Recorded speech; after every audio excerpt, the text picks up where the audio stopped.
ஆண்டவர் TMX முறுக்கு கம்பிகளின் அரசன்.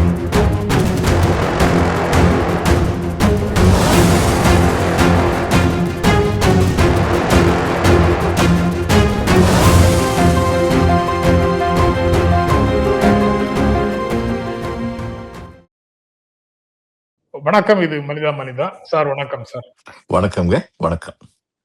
இந்த தமிழ்நாடு சட்டப்பேரவை தலைவர் அவர் மேல நம்பிக்கையில்லா தீர்மானம் கொண்டு வந்து அவரை பதவியிலிருந்து இறக்குவதற்காக ஒரு பெரிய முயற்சி நடக்குது அப்படின்னு ஒரு வழக்கு வந்தது சார். அந்த வழக்குல எப்படியோ சுத்தி கடைசியில விஜயன், புதிய தலைமுறையில நெறியாளராக இருக்கிற விஜயன் விசாரணைக்கு அழைக்கப்பட்டார்னு நேற்று செய்தி இருக்கு. அதுல அவரு அதுக்கு முந்தின நாள் வந்து வர சொல்லி 12 மணி வரைக்கும் விசாரிச்சுட்டு, அதுக்கப்புறம் போக சொல்லி திரும்ப 2 மணி வரைக்கும் 2 மணிக்கு வர சொல்லி திரும்ப ரீட்டைன் பண்ணியிருந்தாங்க, வெளியில விடல அப்படின்னு சென்னை பத்திரிகையாளர் மன்றம் வந்து அதற்காக கண்டனம் தெரிவிச்சிருக்குது. பட் பெரிய அளவுல மீடியாக்கள்ல வரவும் இல்லை. எனக்கு அந்த சிக்கல் எங்கன்னு தெரியல. புதிய தலைமுறையில கூட நான் அந்த செய்தியை பார்க்கல. சன் நியூஸ்ல மட்டும்தான் நான் அதை பார்த்தேன். அதுவும் ஜஸ்ட் ஒரு நியூஸாக வந்துட்டு போயிடுச்சு. என்ன நடக்குதுன்னு தெரியல. நீங்க எப்படி பாக்குறீங்க சார்? இதனுடைய உண்மைகள் வந்து காவல்துறை சொல்லணும். அதுக்கப்புறம் தான் நமக்கு தெரியும் எதுக்காக இதெல்லாம் பண்றாங்கன்னா. எதுக்காக பண்ணினாலும் நடத்தப்பட்ட விதம் வந்து தவறானது, அதுல சந்தேகமே கிடையாது. முந்தைய சிஆர்பிசியா இருந்தது, இப்ப இன்னொரு பேர்ல இருக்கு. அந்த செக்ஷன்ஸ் எல்லாத்துலயுமே ரொம்ப தெளிவா குறிப்பிட்டிருக்கு. ஒருத்தரை வந்து நீங்க வந்து அழைத்தீர்கள் என்றால், காவல்துறை அழைத்தார்கள் என்றால் எதற்காக? அவரை குற்றம் சாட்டப்பட்டவராக அழைக்கிறீர்களா அல்லது சாட்சி சொல்வதற்காக அழைக்கின்றீர்களா? அதை தெளிவா சொல்லணும். இவங்க என்ன நோட்டீஸ் அனுப்புனாங்கன்னு நமக்கு தெரியாத போது நம்ம அதை பத்தி ஒண்ணும் பேச முடியாது. ஆனால் குற்றம் சாட்டப்பட்டவராகவே அழைக்கிறாங்கன்னு வைங்க, அதுக்கான முகாந்திரம் இவங்ககிட்ட இருக்குன்னு வைங்க. அதுக்கு நெறிமுறைகள் இருக்கு. நைட்ல 12 மணிக்கு கூப்பிடுறதுன்னு சொல்லி இல்லை. அவர் என்ன இந்த நாட்டை விட்டு பாஸ்போர்ட்டை கையில் வச்சுட்டு ஓடுறதுக்கு ரெடியா இருக்காரா? அவர் வந்து ஒரு பத்திரிகையாளர், நாடு பூரா தெரிந்தவர். இப்ப நான் வந்து மீடியால வந்து பேசுறேன். விருதுநகர்ல போனா என்னை 2 பேரும் அடையாளம் கண்டுக்கிறாங்க. சாத்தூர்ல போனா 2 பேரும் அடையாளம் கண்டுக்கிறாங்க. இங்க அமெரிக்காவில இருந்து என்னை அடையாளம் கண்டுக்கிறாங்க. அப்ப அறியப்பட்ட ஒரு நபர் வந்து இந்த விருட்டு ஓடிடுவாரா? ஓட முடியுமா? அப்படிப்பட்ட சந்தேகமே கிடையாது. அப்படி இருக்கும்போது எதுக்கு அவரை வந்து இந்த மாதிரி நைட்ல 12 மணிக்கு கூப்பிட்டு விசாரிச்சுட்டு வீட்டுக்கு போங்கன்னு சொல்லிட்டு மறுபடியும் 2 மணிக்கு திரும்ப கூப்பிட்டு அதுக்கப்புறம் அவருடைய போனை வாங்கி வச்சுக்கிட்டு, அது கடைசியா கிடைத்த தகவலின்படி அவர் காவல்துறையிலேயே அமர வைக்கப்பட்டிருந்தார் அப்படின்னு சொல்லி பத்திரிகையாளர் கண்டனம் தெரிவிச்சிருக்காங்க. அவர் உடனடியாக அனுப்புங்கன்னு சொல்லியிருக்காங்க. இப்ப அவர் மேல ஏதாவது குற்றம் இவர்கள் சுமத்துவதாக இருந்தால் அந்த குற்றத்தை பற்றி வெளிப்படையா பேசணும். இந்த மாதிரி வந்து செய்யறதுங்கிறது ரொம்ப கண்டனத்துக்குரியது. அப்படி குற்றம் என்ன செஞ்சிருப்பாருன்னு எனக்கு தெரியாது, செஞ்ச மாதிரி தெரியல, அவ்வளவுதான் சொல்ல முடியும். ஆனால் அப்படி ஏதாவது விவரம் அவங்களுக்கு இருந்ததுன்னா சொல்லணுமே. ஒரு ஒரு அறியப்பட்ட ஒரு பிரமுகர் விஷயத்திலேயே இப்படி நடந்துகிட்டாங்கன்னா நமக்கு என்ன சந்தேகம் வரும்னா, அப்ப எதுவுமே விவரம் தெரியாத ஜனங்களை கூட்டு போனா இந்த போலீஸ் ஸ்டேஷன்ல பாடுபடுத்துவாங்க அப்படிங்கிற அச்சம் தானே வருது. இது எல்லாமே மனித உரிமை மீறல் தானே. அதனால விஜயனை நடத்தப்பட்ட விதம் மிக மிக கண்டனத்திற்குரியது, சந்தேகமே இல்லாம. இல்ல அதுல இந்த மாதிரி ஒரு பிரச்சனை இல்ல. அவரு ஒருவேளை யாரையாவது கூப்பிட்டு இன்டர்வியூ பண்ணாரா? இன்டர்வியூ பண்ணும்போது சில கேள்விகள் வந்து அவருக்கு கூடுதலாக தகவல் தெரிஞ்சிருக்கும்னு ஒரு எண்ணத்தை கொடுக்குதா? அல்லது அந்த இன்டர்வியூல பேசப்பட்ட உள்ளடக்கம் வந்து டிஸ்டர்ப் பண்ணுதா போலீஸ அல்லது ரூலர்ஸ? எதனால விஜயன் மாதிரியான நபர் வந்து எதனால இந்த பிரச்சனைக்கு உள்ள வர்றாங்கன்னே புரிய மாட்டேங்குது. அதை விட புரியாது இந்த பத்திரிகைகள் எப்படி மௌனம் காக்குறாங்க, மீடியா எப்படி மௌனம் காக்குது. கடைசியில் உங்களுடைய சொந்த சகோதரர் ஒருவரே இப்படி நடத்தப்பட்டால் இப்படி மௌனம் காப்பீர்கள் என்றால் ஊரில் உள்ளவர்களை நடத்தும் பொழுது நீங்கள் என்ன செய்ய போகின்றீர்கள்? 4th பில்லர் ஆஃப் டெமோக்ரஸி என்ற பெயருடன் உலவும் நீங்கள் இப்படிப்பட்ட ஒரு விஷயத்தில் ஏன் மௌனம் காக்கின்றீர்கள்? மினிமம் அவங்க செஞ்சிருக்க வேண்டியது என்ன? விஜயனை எதற்காக அழைத்தீர்கள் என்பதை சொல்ல வேண்டிய கடமை உங்களுக்கு இருக்கின்றது. நட்ட நள்ளிரவில் ஏன் அழைத்தீர்கள்? இன்னும் ஏன் அவரை காவல் அறையில் வைத்திருக்கின்றீர்கள், காவல் நிலையத்தில் வைத்திருக்கின்றீர்கள்? இந்த கேள்வியாவது எழுப்ப வேண்டாமா? இது நேற்று இரவு வரைக்கும் தெரியாத நிலையில தான் நம்ம இருக்கிறோம்.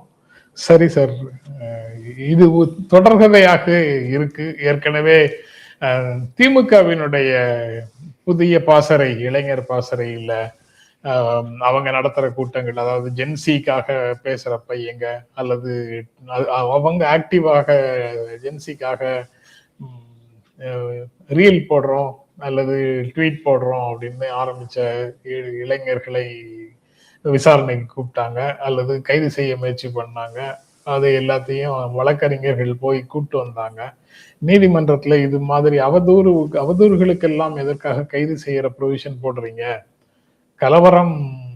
கலவரத்தை தூண்ட முயற்சின்னு ஏன் போடுறீங்க அப்படின்னு கேக்குறாங்க. இந்த மாதிரி நடக்குது. அனிதா ராதாகிருஷ்ணனாவது ஒரு பெரிய நபர், 7-8 தடவை எம்எல்ஏ ஆயிருக்காரு, 7 தடவையாவது எம்எல்ஏ ஆயிருக்காரு. இவங்க எல்லாரும் இந்த சிறு பையங்கன்னு சொல்லக்கூடாதோ, 18 வயது ஆனவங்க இளைஞர்களை வந்து கைது செய்யற அளவுக்கு போகிறது எதுக்காகங்கிறதும் புரியல. இதுக்கும் பிஜேபி வந்து இந்த ஃபார்மர்ஸ் அஜிடேஷன்ல பெங்களூரை சேர்ந்த ஒரு பெண் வந்து இவங்க அகில உலக அளவுல மிக மிக அதிகமாக பின்பற்றுவோர்களை கொண்ட ஒரு அம்மையாருக்கு வந்து இது அனுப்புனாங்க இந்த விவரங்கள்லாம். உடனே அந்த அம்மையார் ஒரே ஒரு பதிவு போட்டாங்க, இது கவனிக்கப்பட வேண்டிய ஒன்றாக இருக்கிறது அப்படின்னு இவ்வளவுதான் எழுதினாங்க அவங்க. ஆனா அது உலக அளவுல அட்டென்ஷன் இது பண்ணும், ஈர்க்கும். அந்த பெண்ணை இதுல இருந்து கூட்டு போய் டெல்லியில வச்சு என்ன விசாரணை நடத்தினாங்கன்னு தெரியாது. அதுக்கப்புறம் அந்த பொண்ணு வாயவே திறக்கல. உங்களுக்கு நினைவு இருக்கும் அந்த சம்பவம். இதெல்லாம் அராஜகம். இந்த மாதிரி செய்யறதெல்லாம் உண்மையான அராஜகம். கருத்து சுதந்திரங்களுக்கே மரியாதை இல்லாம செய்யறது. இப்ப அதே வழியில் இவங்க போறாங்க. இப்ப திமுக அரசை வந்து குறை சொன்னாங்க, அதிமுக அரசு குறை சொன்னாங்க. ஆமா, அங்க போலீஸ் அராஜகம் நடந்திருக்கு. ஆனா அதையெல்லாம் மீறின அராஜகமா on the face of it, உண்மைகள் முழுவதும் தெரியாத நிலையில் நம்ம எதுவும் சொல்ல முடியாது. அழுத்தம் திருத்தமாக ஒன்றை சொல்ல முடியாதுங்கிறது உண்மைதான். ஆனால் இந்த நடவடிக்கை செய்யப்பட்ட விதம் அது சந்தேகம் இல்லாமல் வந்து கண்டனத்திற்குரியது. Okay sir. அப்புறம் அந்த நவோதயா பள்ளிகள் தொடர்பாக உச்ச நீதிமன்றத்துல வழக்கு இருக்கிறதுனால அந்த பிரச்சனை மீண்டும் உயிர் பெறுகிறது.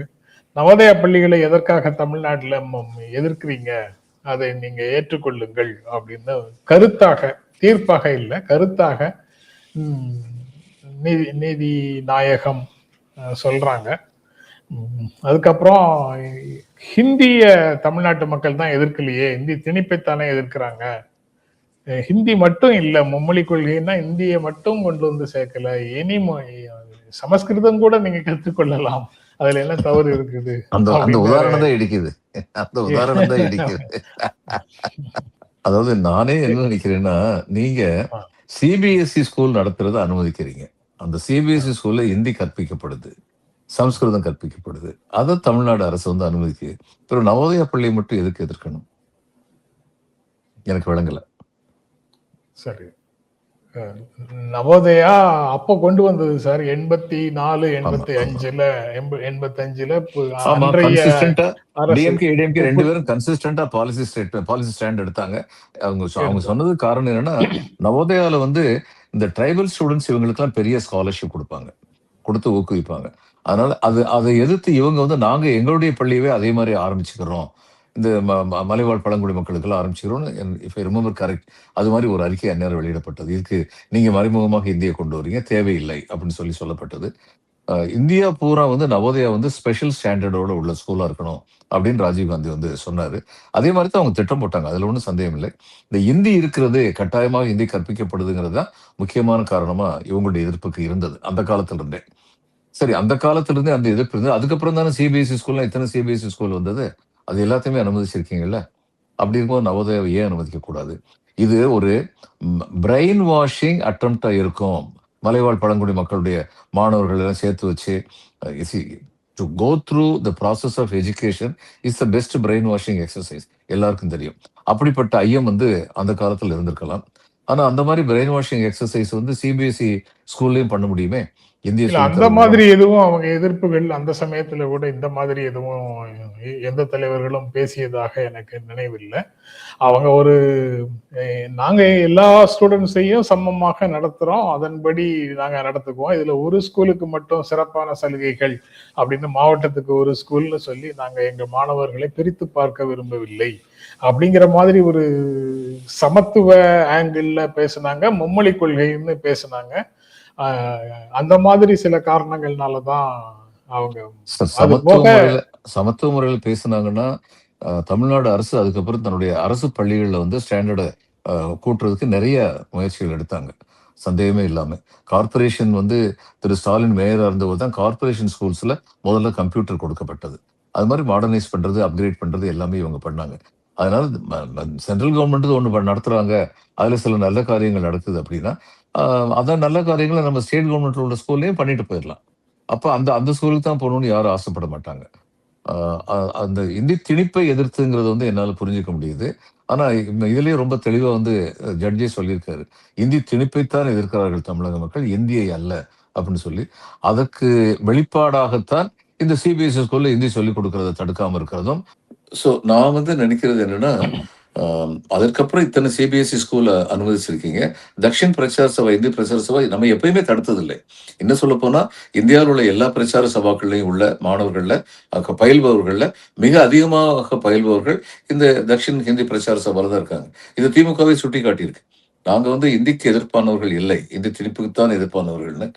அதனால இத வந்து மறுபரிசீலனை செய்யலாம். தமிழ் கட்டாய பாட சட்டம் தமிழ்நாட்டுல வந்து 2006லயே கொண்டு வரப்பட்டது சார். அதன்படி எல்லா கரிக்குலத்திலையும் எல்லா போர்டுலையும் தமிழ் வந்து கட்டாய பாடமாக தமிழ்நாட்டில் இருக்கக்கூடிய அனைத்து பள்ளிகள்லையும் இருக்கணும் அப்படிங்கிறது வந்தது. அதன்படி இப்போதும் ஸ்டேட் போர்டில் உண்டான எல்லா ஸ்கூல்லையும் தமிழ் இருக்குது. சிபிஎஸ்இல சில தளர்வுகளுக்காக நீதிமன்றத்தில் போய் சில தளர்வுகளை வாங்கிட்டு வந்துட்டாங்க. அந்த தளர்வுகளை அபிஷியலா ஜிஓக்களாக போடும்போது அந்த ஜிஓக்களுக்கு எதிராக வழக்கு போட்டாங்க. அதாவது தளர்வு கொடுக்கக்கூடாது, தமிழ்நாட்டில் எல்லா பள்ளிக்கூடத்திலையும் தமிழ் கட்டாய பாடமாக இருக்கணும் அப்படின்னு சொல்லி ஒரு வழக்கு போட்டாங்க. அந்த வழக்கு தோத்து போச்சு நீதிமன்றத்துல. அதோட இது அப்படியே நிக்குது. இப்போ நவோதயா ஸ்கூலு, காலேஜில் விசி அப்பாயின்மெண்ட், இப்படி பல்வேறு விஷயங்கள் நீதிமன்றத்தில இருந்து வந்து சேர்ந்துக்கிட்டே இருக்கு. சார், ஒவ்வொன்றா பார்ப்போம். அதாவது தளர்வு இருக்கணுங்கிறது தேவைதான். ஏன்னா தமிழ் வந்து தன்னுடைய தாய்மொழியா இல்லாதவங்க, அவங்க வந்து தமிழ் படிக்கிறது கஷ்டம்னு சொல்லி கோர்ட்ல வந்து கேஸ் போட்டாங்க. ஆனா இந்த தளர்வு யாருக்கு கொடுக்கணுங்கிறதுல வந்து ஒரு தீர்மானம் இருக்கணும். இப்ப நான் காலேஜ்ல படிக்கும்போது ஒரு பையன் வந்து செகண்ட் லாங்குவேஜ், இது ஃபர்ஸ்ட் லாங்குவேஜ் தமிழ் வந்து அவர் படிக்க மாட்டார். அவர் வந்து மார்வாரி பையன். அவங்க வந்து பிசினஸ் பண்றதுக்காக இங்க வந்தவங்க. அந்த அந்த பையன் ஸ்கூல்ல இருந்து அவன் தமிழ் படிச்சதே கிடையாது. அவங்க அப்பா அம்மாவுக்கு தமிழ் தெரியாது. அவனுக்கு தளர்வு கொடுக்கணும். அவங்க வந்து ஹிந்தி பரீட்சை எழுதிக்குவாங்க. அவன் அதுக்கு படிக்க வேண்டியதில்ல. வீட்ல இருந்து டியூஷன் வச்சு படிச்சுக்கலாம். இப்போ இங்க வந்து தளர்வு கேட்கிறவங்க யாருங்கிறத பத்தி முதல்ல தெளிவு இருக்கணும். தளர்வு கேட்கிறவங்க வந்து இப்போ ஒரு ஹிந்தி பேசுற பையனே இருக்கட்டும். அவங்க எந்த ஜெனரேஷன்ல இங்க வந்தாங்க? 3 ஜெனரேஷன் அங்க இருந்தாங்கன்னா, அவங்க அப்பா பிசினஸ் பேசுறதுக்கு என்ன லாங்குவேஜ் பேசுறாரு? தமிழ் தான் பேசுறாங்க. உங்களுக்கு தெரியும், ஹுக்கும் சந்தோ யாரோ ஒருத்தர், ஒரு மார்வாரி ஒருத்தர் ஹிந்தி பேசுறவர் வந்து ஏடிஎம்கேயோட எம்எல்ஏவா இருந்தாரு. அதனால இந்த மாதிரி ஆட்களுக்கு வந்து பல இதுல வந்து பள்ளிக்கூடங்கள்ல வந்து பாக்குறது சந்தோஷமா இருக்கும். இந்தியை தாய்மொழியாக கொண்ட குழந்தைகள் வந்து தமிழ் வாழ்த்து பாடல் வந்து பாடுவாங்க ஸ்கூல் ப்ரோக்ராம்ல. யாருக்கு தளர்வு கொடுக்கணும்னு நீங்க பாத்தீங்கன்னா, தளர்வு கொடுக்க வேண்டியது மொத்த ஸ்டூடெண்ட்ல 1% அல்லது 2% தான் இருப்பாங்க. தமிழக அரசு வந்து தளர்வே கொடுக்க மாட்டேன்னு சொல்லி போனா, அவங்க தளர்வு கொடுக்கணும்னு தான் கோர்ட்ல ஆர்டர் போடுவாங்க. அப்ப தளர்வு கொடுக்கணும்னு கோர்ட் ஆர்டர் போட்டுச்சுன்னா, யாருக்கெல்லாம் தளர்வு கொடுக்கணும்னு சொல்லி இவங்க ஸ்டடி பண்ணிட்டு, இவங்களுக்கு மட்டும் கொடுக்கணும்னு வைங்க. இத ஒரு சாக்கா பயன்படுத்தி தமிழையே சொல்லிக் கொடுக்காம விட்டுறாங்க அப்படின்னு சொல்லி கோர்ட்டுக்கு போனோம். இவங்க எப்படி கோர்ட்டுக்கு போனாங்கன்னு எனக்கு தெரியாது.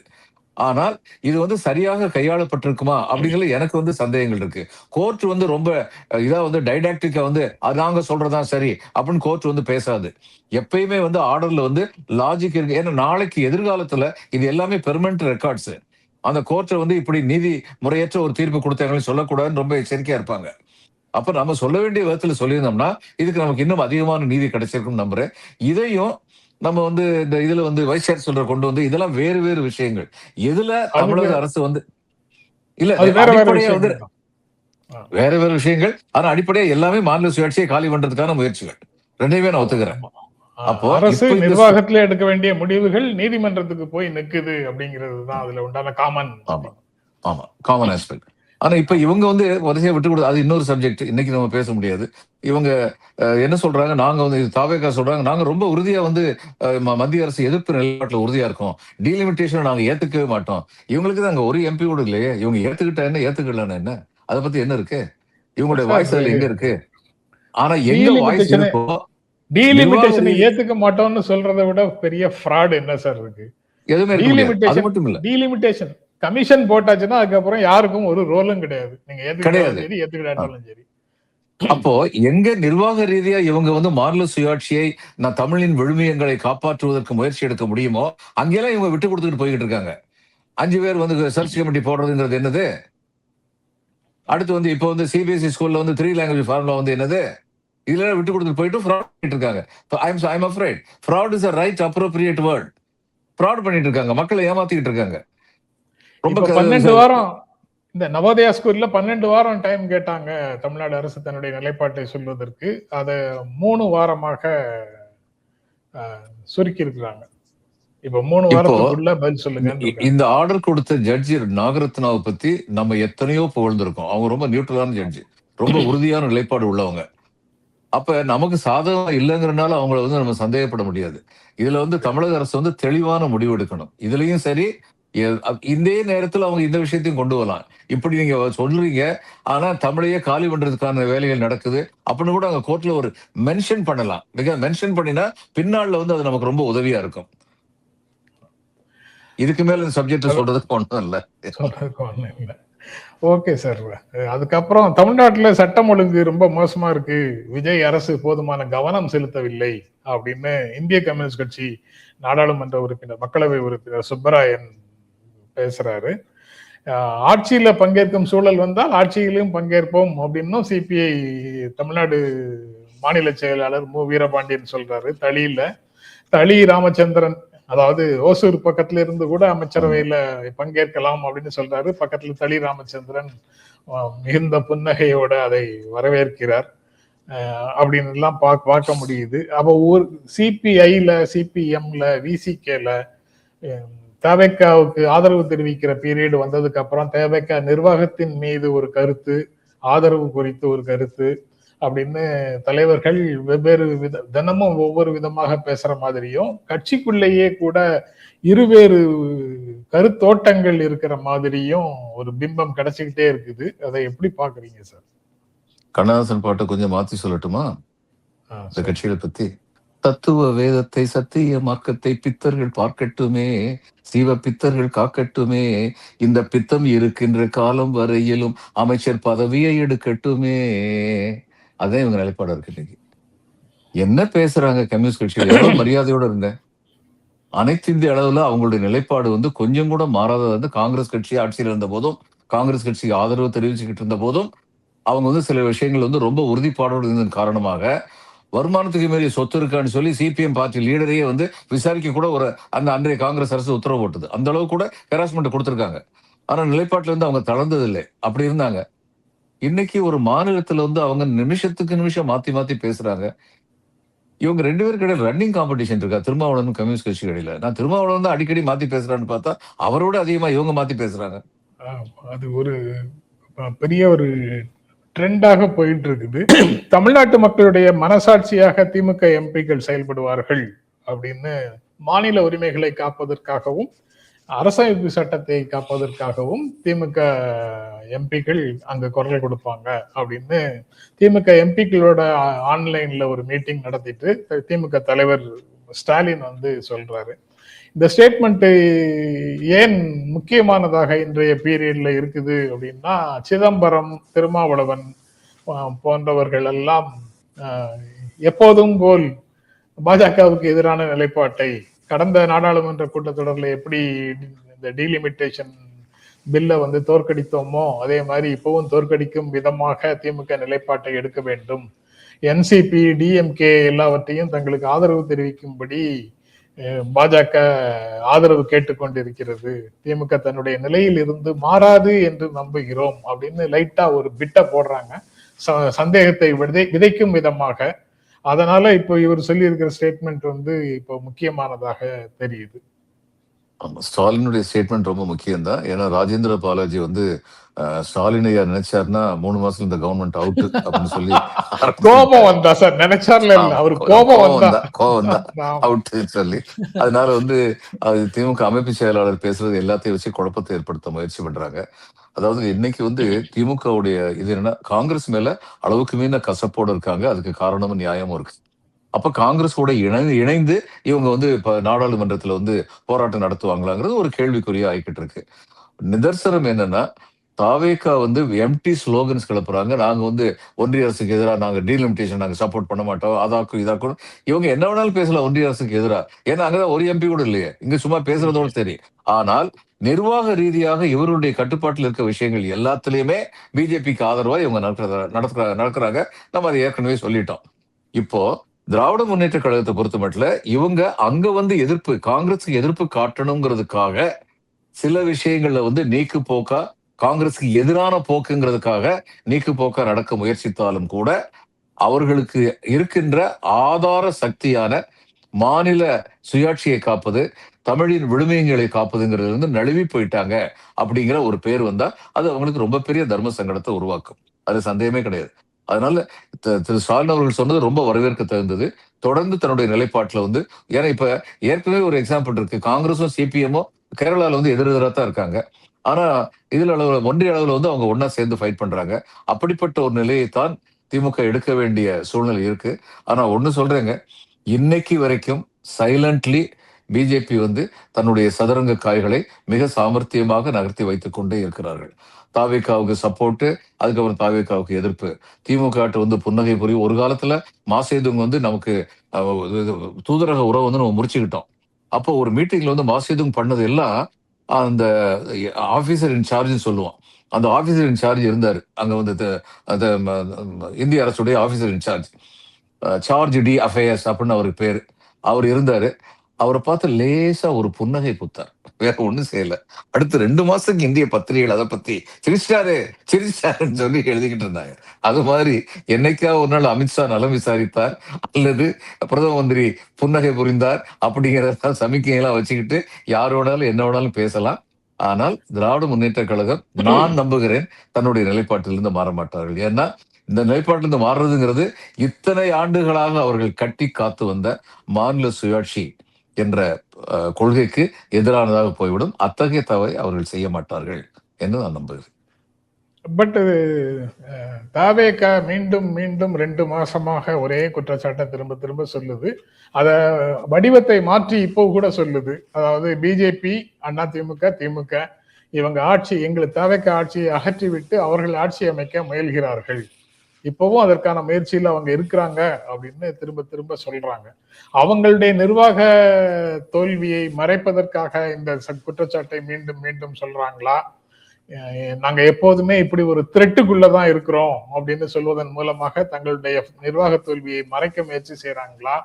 அல்லது இந்த குற்றச்சாட்டுக்கு பின்னால என்ன உண்மை இருக்கா அப்படிங்கிறத எப்படி பாக்குறீங்க? சார், அவர்களுடைய நிர்வாக திறமையின்மையை மறைக்கிறதுக்காக மட்டும் இதை சொல்லல. பிஜேபி கூட அவர்கள் வைத்திருக்கிற கள்ள உறவை மறைப்பதற்காகவும் இதை சொல்றாங்க.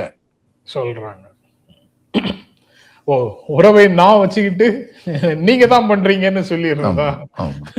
சரி சார், அதேதான். இது இதுவரைக்கும் உண்டான அரசியல் தலைவர்கள், அரசியல் கட்சிகள் செய்த அனைத்து வித்தைகளையும் விஞ்சிருவாங்க போல இருக்குது. அப்படித்தான் தோணுது. அது இவங்களே பிளான் பண்றதா இல்ல இதுவும் பொம்மலாட்டமா? பொம்மலாட்டம் தான். ஆனால் அது பொம்மலாட்டத்தின் சூத்திரதாரிகள் பிஜேபியில் மட்டுமில்லை, இவருடைய கட்சியிலேயே பிஜேபி ஆதரவாளர்கள் வலிமையானவர்கள் இருக்கிறார்கள். அவருடைய அறிவுரையை முதலமைச்சர் கேட்கிறார் என்று சந்தேகம் தோன்றுகிறது. திமுகவும் அதிமுகவும் சேர்ந்து அந்த பக்கத்துக்கு கூட வரல சார். 60, 40, 100 சீட்டு கூட வரல. அதாவது அதிமுகக்குள்ள இருக்கிற பிற கட்சியினர் வெளியில போயிட்டாங்கன்னா 2 பேரும் சேர்ந்தா 100 கூட வரல. இப்போதைக்கு வெளியில 100 தெரியற மாதிரி இருக்கு. ஸ்லீப்பர் செல் எல்லாம் போயிட்டாங்கன்னா 100 கூட வரல. அதுக்கப்புறமா இதுக்கு இவங்க ஆட்சி அமைக்க பிஜேபியும் ஒரு சீட்டோட தான் இருக்கிறாங்க. பிஜேபியினுடைய கடந்த கால வலிமைகளை பார்த்து, செயல் திறமைகளை பார்த்து ஒருவேளை ஆட்சி அமைச்சிருவாங்களோன்னு பதட்டத்துல சொல்றாங்களா, இல்ல பொய்ன்னு தெரிஞ்சேதான் அதை பொய்யாக சொல்லிட்டே இருக்கிறாங்களா? இல்ல, இவர் தாவேகா தலைவருக்கு தன்னுடைய கட்சிக்காரர்களை பற்றி ஐயம் இருக்கிறதுன்னு நினைக்கிறேன். ஏன்னா ஜூனியர் விடன் ரிப்போர்ட் சமீபத்துல பார்த்தோம். ஒரு அமைச்சருடைய மனைவியே வந்து டைரக்டா டீல் பேசுறாங்க அப்ப அமைச்சர் பக்கத்துல உள்ளவங்க, அம்மா இதெல்லாம் வம்புல முடிஞ்சிரும் அப்படின்னு சொன்னா, அமைச்சர் சொல்றாரு, இல்ல நம்ம இல்லாமல இவர் ஆட்சியில் இருக்க முடியும் அப்படின்னு சொல்றாரு. அப்படிலாம் அவங்க நியூஸ் போட்டிருக்காங்க. பொதுவாக ஆம், பல இடங்கள் இப்ப புஷி ஆனந்த் எதிர்த்து அவங்களுடைய பெண் லாயர், இந்த தவைக்காவை சேர்ந்த ஒரு பெண் வழக்குரைஞரே வந்து வழக்கு போட்டிருக்காங்க. அரசு வழக்கறிஞர்கள் பதவிக்கு வந்து 25 லட்சம் ரூபாய் 50 லட்சம் ரூபான்னு கேட்கிறாரு. புஷி ஆனந்த்னு பேரை மென்ஷன் பண்ணியிருக்காங்க. ஆக இது எல்லாத்தையுமே விஜய் கடந்து போக முடியாது. அதாவது விஜய் வந்து he is facing a harsh reality. நம்ம எக்கச்சக்கமா பேசிட்டோம், பேசக்கூடாத அளவுக்கு பேசிட்டோம். இப்ப என்ன பண்றதுங்கிற ஒரு தயக்கத்துக்கு வர வேண்டிய நிலைமை இருக்கு. அட்லீஸ்ட் அவர் வந்து இப்படி சொல்லியிருக்கணும், ஒழிக்கப்பட வேண்டியது லஞ்சம். இத்தனை ஆண்டுகளாக புரையோடிக்கிட்டு இருக்கிற இதை நான் கொஞ்சம் கொஞ்சமாக ஒழிப்பதற்கு எனக்கு ஒத்துழைப்பு தாருங்கள்னு கேட்டிருந்தா he was on the safe track. ஆனா அவர் சொல்லிட்டாரு, இன்னைக்கு லஞ்சம் கிடையாது. கிடையாது. யார் என்ன செஞ்சாலும் என்கிட்ட வந்து சொல்லுங்க, நான் பாத்துக்கிறேன். இருக்கிறது யாரு? உங்க அண்ணன், உங்க மாமா, உங்க புள்ள இங்க உட்கார்ந்திருக்காரு அப்படின்னு. இந்த நவராத்திரியில தான் எம்ஜிஆர் இவர் சிவாஜி வந்து 9 வேஷம் போட்டாரு. இவரு ஏறக்குறைய 9 வேஷத்துக்கு ரெடியா இருக்காரு. அண்ணன், தம்பி, மாமா, புள்ள, இந்த மாதிரி எல்லா வேஷத்துக்கும் ரெடியா இருக்காரு. என்ன செய்ய போறாருன்னு சொல்லி பார்க்கணும். அதுல தொடர்ந்து 2-3 நாட்களாக தவிக கட்சியை சேர்ந்தவர்கள் தான் அந்த மாதிரி குற்றச்சாட்டுகள்ல ம். கைது செய்யப்படுகிறார்கள் அல்லது நடவடிக்கை எடுக்கப்படுகிறார்கள். அந்த மாதிரி நடக்குது. பாலியல் குற்றங்களாக இருந்தால் அதுலயும் சரி, இதுலயும் சரி, பெண்களுக்கு எதிரான வன்முறையாக இருந்தாலும் சரி, எல்லா இடங்கள்லயுமே அவங்களுடைய பெயர் வந்து சேருது. ஆமா. செய்திகளுக்குள்ள அவங்களுடைய பெயர் வந்து சேருது. தினமும் அவங்க அதை இதை பற்றி பார்த்து முதலமைச்சர் மௌனம் காக்குறாரு. மௌனம் காக்கக்கூடாது. என்னமோ பேசுறாரு, லஞ்சத்தை அனுமதிக்க மாட்டேன்னு. என்னுடைய கட்சிக்காரர்கள் தவறு செய்தவர்கள் தயவு தாட்சியம் இல்லாமல் நடவடிக்கை எடுக்கப்படும். சட்டம் தன் கடமையை அதான். செய்யும் அப்படின்னு உறக்க சொல்ல வேண்டியது என்ன? ஆமா, அமைச்சரவை கூட்டத்துல அதை சொன்னதாக சொல்றாங்க. தெரிஞ்சவங்க தெரியாதவங்க யாரையும் பார்க்க மாட்டேன், புகார் வந்ததுன்னா நடவடிக்கை எடுத்துருவேன் அப்படின்னு சொன்னதாக ஏன் அதை ஒரு வெளியில செய்தி. சொல்ல வேண்டியதானே? இல்ல அது வெளியில சொன்னா மக்களுக்கு இன்னும் நம்பிக்கை கூடும்ல. வெளியில சொல்ல வேண்டியதானே? வெளியில சொன்னா கட்சி கலைஞ்சிரும்னு பயம். கலைஞ்சு போயிருவாங்கன்னு பயம். இதுதான் உண்மை.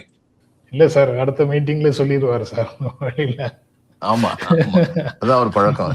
சொல்ல மாட்டேன்னு சொன்னீங்கல்ல, இப்ப சொல்லிட்டேன்ல அப்படின்னு. Okay sir. நாளைக்கு பார்ப்போம் சார். ரொம்ப நன்றி. ஓகே. வணக்கம். வணக்கங்க. வணக்கம்.